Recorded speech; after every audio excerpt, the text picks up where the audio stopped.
What's good, YouTube? And welcome to an absolutely monumental ban list that is going to change a lot of how Yu-Gi-Oh! Works. Now, Age of Overlord, I don't think many things in there got hit. This is a half reaction because I haven't actually gone through the list. I just saw some light spoilers like Snatch Steal is back, Harp Horror is back, and then Isolde is banned along with this front page. So, half reaction here, and I'm going to go through each and every card and say how I feel about it. Agito and Kelbeck, the Millers, they weren't too healthy for the game, that's fine. Mathmech Circular, pretty much from Joshua Schmidt's complaining, and Isolde, I suppose we can finally thank Jeff Leonard for this one going, but I feel like this is needed to go for some time. If you're taking out the cards like Verte and the enablers that really tried to make Yu-Gi-Oh! Crazy once again for all the decks so people could play them again from the Link Vrains pack, this one has had it coming. Any two warriors for some time.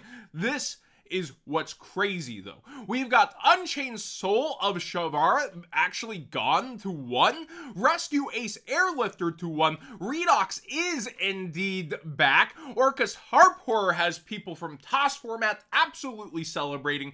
Gozen, Rivalry, Tikaboo, all to 1. This is amazing. I really can't state how much these floodgates make Yu-Gi-Oh! Not so fun sometime. And as power cards where you already have a card like Pot of Prosperity that goes through 6 cards in your deck all the time to be able to access these, they should be less likely within that, and once outed, not faced again most likely. So an Avalon Dryas and Sunvine Healer are hilarious to me. This is mostly successful in the EU, and it still gets tops, but it's not like it took over. This is a fair and balanced deck. This is kind of a, yeah, you get out of here and stop it.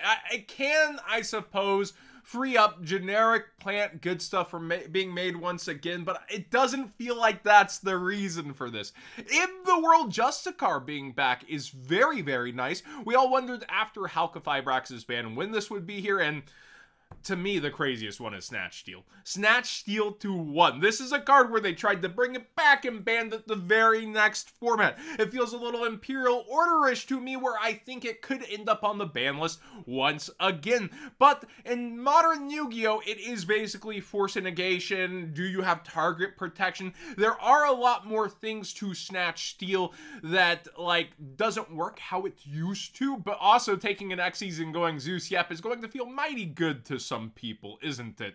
Then we get to the semis. We got the Purely Sleepy Memory.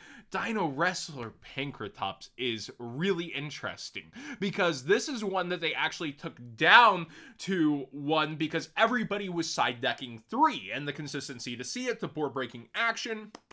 Really good card, and I did see play once Kashtira started for a little bit, but then also faded back, and now Fenrir is just the better answer because you get another Fenrir that still special summons itself, it's able to search itself. So the question is, will Pankratops actually be being played alongside that for board clearing? And Speedroid Terrortop, now this is a terror of an engine, and Speedroids have needed some extra help for some time, so this to 2, also somewhat interesting. Then we get to the Unlimiteds. Infernity Archfiend. I know a good old Glasgow Yu-Gi-Oh! With his logo is probably pretty happy about that. Kashtira Unicorn Unlimited is also like, you're already putting Kashtira cards back unlim. Mind Control, Spellbook of Judgment. I'll be the first to admit, I overfreaked about Spellbook of Judgment coming back at the one point. It's an interesting engine. It's going to be okay. It's not really going to be game-breaking or anything versus the member berries of over a decade ago. Upstart Goblin to 3, though, is actually huge. This is going to be huge for Pendulum. It's going to be huge for consistency and getting your deck boiled down. Also huge for people once you play. It's starting to play a little bit slower thanks to the time rules.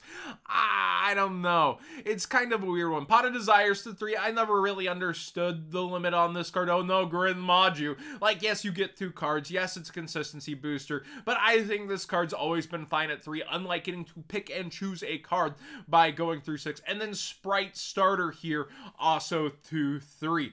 Overall, I'm not going to draw this out for ad revenue. I think this list is really honestly nice. It doesn't do anything to the newer decks, and in fact really helps them out a lot more. It gets you to play some of the newer stuff besides just relying on Rescue Ace Mayhaps by giving a little hit over there as well. Let me know your thoughts in the comment section down below. I'll be doing a market watch later, and that's probably going to wrap it up for the day on Banlist content from me, but I am a big fan of the direction of these kinds of lists where you actually feel a little something going through reading them.